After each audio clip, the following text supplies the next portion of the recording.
Hello, everyone. This is Loren Israelson, President of the United Natural Products Alliance, also known as UNPA. We are a trade association based here in the United States, and today is November 23rd, 2021. And it is my pleasure to have on the show today Simon Pettman, Executive Director of the International Association of Dietary Food Associations. Simon is an old friend. He and I met in the mid-1990s, and I'm proud to say that I and UNPA were founding members of IADSA during the exciting times of Codex. Simon, it's a pleasure to have you on today.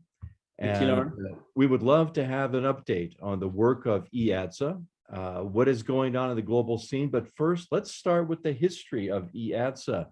What was the reason there needed to be an organization to deal with specific issues, but more importantly, create a global network of dietary and food ingredient and supplement associations? Yeah, that it's great to go back because we'll really understand where we are today from going a little bit back into the history.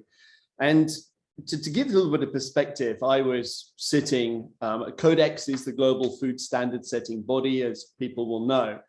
And it actually started work on a specific guideline on vitamin and mineral supplements in the late 80s, around 89. But to be honest, it was below the radar of the industry. I mean, Codex is a grouping of governments and some observers, but we weren't there as the industry. But in 1994, I actually went down to a Codex meeting. And I realized what was happening. I was representing at that time European supplement sector. And I realized that actually this wasn't going to work. As Europe, we weren't going to shake this thing. This is 170 plus governments across the world. Europe was important, but it was not as important as to be able to get this in the right direction. Right. So a few years later, we organized first in Brussels in 1997, a meeting of the world's associations, of which Loren was there for UNPA. And then we had our founding meeting in 1998 in London. And we only had two primary goals. One was to try and work together to try and ensure that that guideline that came out of Codex, that sort of regulatory model that would shape much of the regulation around the world and therefore the market, was right for us, appropriate for our sector. And secondly, that we got an awful lot better than we were at that time of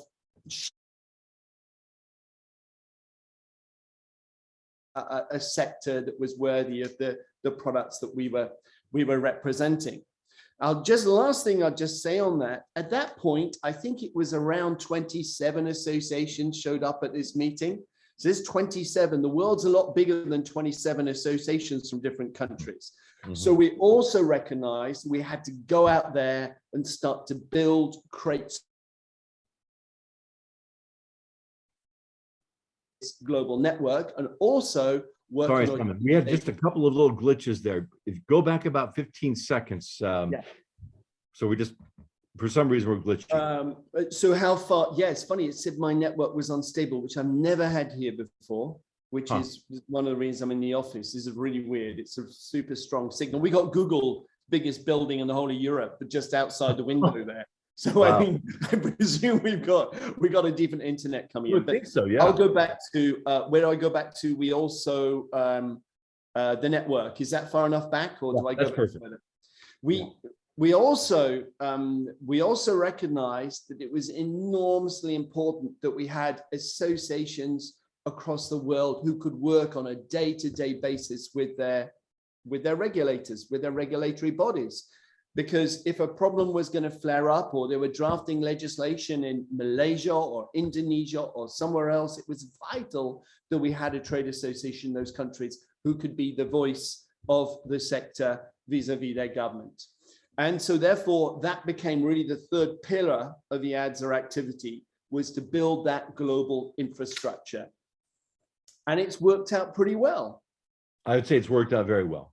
Right. Yeah, it turned out to be critical, and it seems self-evident that there needs to be a global network of organizations that can both communicate information, take action as decisions are being taken locally in jurisdictions that, unlike the United States, where we have DSHEA, and we tend to just think too much in the American perspective is that we passed our law in 1994 and it's been implemented since. It's worked well for us, but the rest of the world often does not see the regulation of supplements in the same way. And this has posed a great challenge.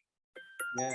And yeah, I think, Loren, that is a very interesting perspective, because the people historically, people were saying, DSHEA, that happened so quickly. It's such a big market. The US is so different.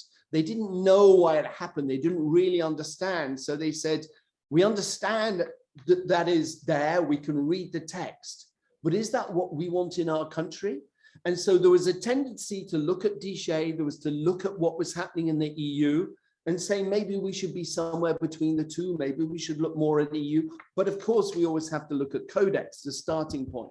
But I think, you know, in that context, you know, one of the reasons we've worked with you, Loren, on this story of DSHEA over the past year and built this story up is because it's so important to be able to take that history and communicate that to people who only see DSHEA as black on white on a piece of paper or on a screen, which they can download from various websites in the US. They have to understand the dynamics are at play.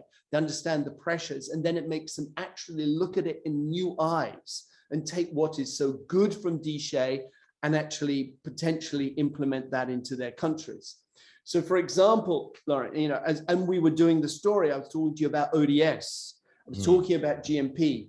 My first travel since really this year was to a workshop organized by our Turkish association, where they were getting all the regulators, all the key regulators and academics from Turkey together to talk in a round table about the future vision of the industry. And partly because of that story, I could say what you need to create or look at creating in Turkey is the type of body like ODS. You need to also look potentially at what you're doing on GMP, because GMP is your ticket to travel, your ticket to export. And those are two issues they're now looking to work out to see if they can integrate into a vision towards 2030. So you see this transfer of ideas, taking what really works in a country or is unique in a country and talking to people, to government officials and other decision makers and the industry in other countries is such a powerful tool, but it's very difficult to really sort of make that happen unless you've got those documents and you put these various mechanisms together to allow you to do it. Exactly. We're just ending 2021. What do you see going forward in the next few years? Are there hotspots around the world that we should be watching? Of course, you'll keep us informed, but we have many members and there are lots of international companies in the United States that are doing business in dozens of countries. So it is incredibly difficult to stay current on what is happening and where the hotspots are. Yeah, and you know, first of all, I mean, before we get to the hotspots, maybe we'll talk a little bit about, because the hotspots are normally where things are getting tighter. It's getting harder, and I think that is a general trend, whether it's on contaminants, it's on additives, it's on labeling claims, things are generally not getting easier. However, I think there is another dimension to this, and that is that we're seeing, partially because of COVID, partially because of the size of the industry now, the fact that we are larger as a global industry than the OTC drug industry, for example, the fact we've reached that point means that we're getting a level of attention. Now, that level of attention is a good thing insofar as many governments would like a piece of that action. They would like to ensure that we can, as an industry, invest. We are an industry of the future, not an industry of the past, so to speak, even though we have many traditional botanicals and other ingredients within our portfolio. So we have, I would say at this moment in time, more governments across the world looking at us strategically than we've had before. We've also got to transfer that strategic thinking into policy, into more recognition of our category and policy, something which is still way too low, way lower than it certainly should be. So that's on one side. And on the other side, what we have is, I mentioned, we have regulation, which in general, whichever way we look at it, it gets tighter, it gets harder. We get more standards, we get lower testing thresholds, we get And this, of course, creates more challenges for the sector, but it is something we have to just deal with. We can push back where that's appropriate, where it's unreasonable, but we have to understand that that is just the general trend in terms of food safety standards and that evolution. So we have to keep that in balance.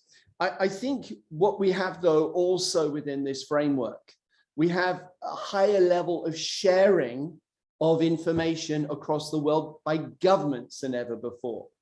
And so if you see, there was some governments during COVID in the last 2 years, the pandemic, have gone a little bit quieter, but that's certainly not the case for the European Food Safety Authority or the EU, where we've seen initiatives come through, whether on titanium dioxide or ethylene oxide or others, where they've taken a pretty tough line, and which has been attempts to challenge that from within the industry, but it's very hard. And these issues, for example, titanium dioxide, this ban on titanium dioxide in products, is now worked its way up to the codex level. So it will now be evaluated by the global food safety body, JECFA. We don't know what will happen. JECFA could disagree with EFSA regarding its safety. But it's very easy in these times for something which happens on a national or regional level to then become a global discussion point and result in some kind of global restriction or challenge for our sector. So as you say, we have to remain vigilant, but we also have to make sure we keep cooperating and investing as an industry to deal with these issues as they come up. Well, Simon, you're coming to us from London, and thank you for the work you have done for over 25 years. It's remarkable to look back and to think without IADSA, there really would be no global entity to exchange information, to advise regulators, to help them see the global scene. And just as you said, we were delighted to work together on a bit of the history of DSHEA as a means to help regulators understand that, yes, it is a liberal law, but it's designed to create safeguards and specific systems that support regulators. So again, I want to thank you for joining us today, and continued good wishes. And we look forward to continuing to support IADSA for years to come. Thank you, Loren. Thanks very much for your membership and your support. Looking forward to the coming years. As am I. Thank you, Simon.